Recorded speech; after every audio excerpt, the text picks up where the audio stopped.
My name's Ryan, I'm 18 and I've been a member of the Rainbow Project for about a year. The reason I joined the Rainbow Project was because, well, obviously I knew I was gay, but I didn't have any gay friends or anybody I could really talk to about it. So I kind of looked on the internet and found out about the Rainbow Project, thought that would be the best place to go. So just kind of came myself about a year ago. I've met a lot of older people who were in the same situation. I've got a lot out of it, like it was beneficial, you know, I feel more comfortable whenever I'm up about the town with my friends. I know that I'm not really the only person.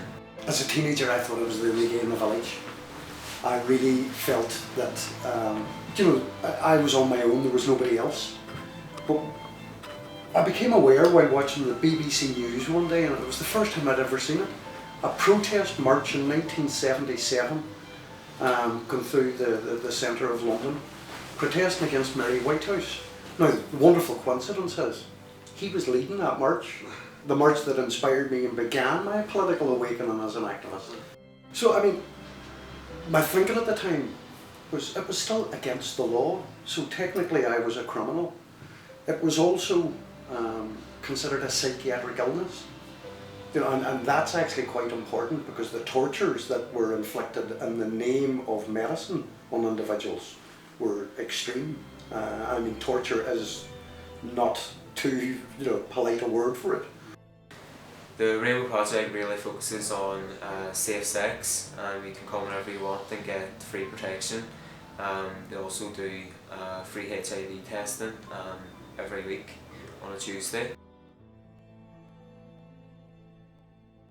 So, the history of gay liberation in Ireland began, I suppose, for me in 1973 when I was a student at Trinity College in Dublin. And we tried to form a gay society. The authorities wouldn't let us form a gay society, so we decided we call our group the Sexual Liberation Movement. That was really the beginning of gay liberation in Ireland, the first demonstration in 1973, outside the Department of Justice. So, I mean, not only was I a criminal, but I was a mad criminal. And that really became evident when I read the story of Alan Turing.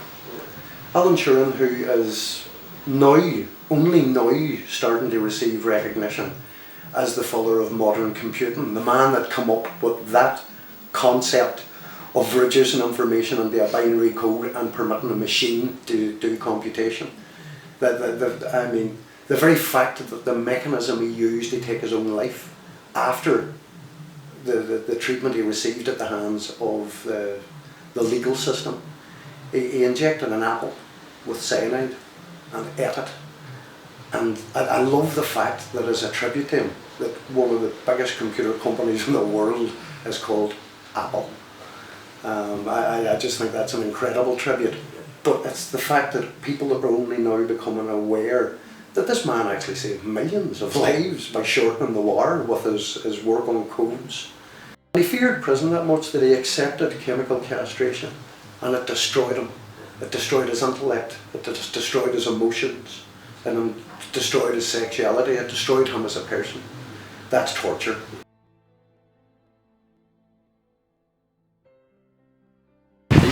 Yeah, I would support that 100%. So homosexuality, or like it's free to be like whoever you want to be and stuff. I think it's awesome. Everybody has their place in society, and we'll see why anyone would have any problems with it. I have a lot of friends who are. Gay people to be are biological mistake. They're there, we can't change it. That's what they are. There's no point in trying to change for other people. I don't think it's any big deal. It's just normal people getting on with their life, just the same as everybody else. Yeah, I do agree with you there. They're just the same as any other community. Human beings.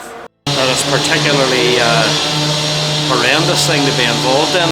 I agree on it, definitely. Well, it's a very long struggle, and it's one that goes back a very long way. And I remember from when I was a young person at university myself, in 1973 at Aberystwyth University, we established the first gay society that was established in the university in the UK, as far as I know.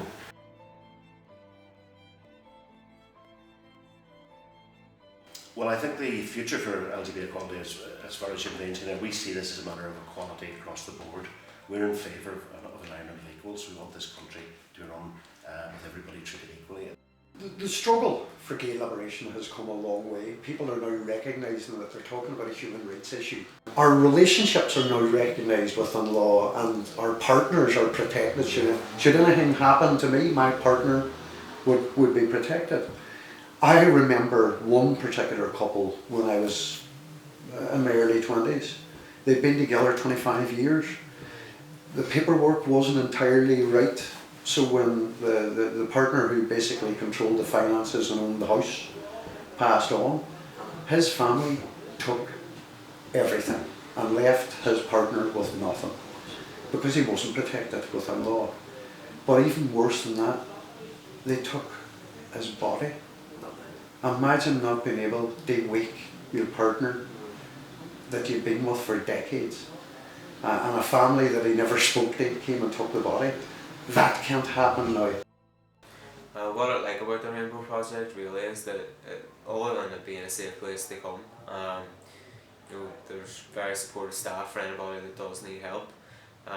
It's not all boring and serious though. There's youth groups. There's one for young gay women and young gay men. You get to do about everything: drama, residentials. Last month we went horse riding. So there is fun aspects to it, and it's about a laugh too. Like.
I remember vividly myself and a couple of friends going to get on a bus, and the bus driver just said, "We don't want your sort on here." Pulled the lever, shut the door and drove off. Do you know, and my friend turned to me and he says, "At least in Alabama they let the blacks on the back of the bus."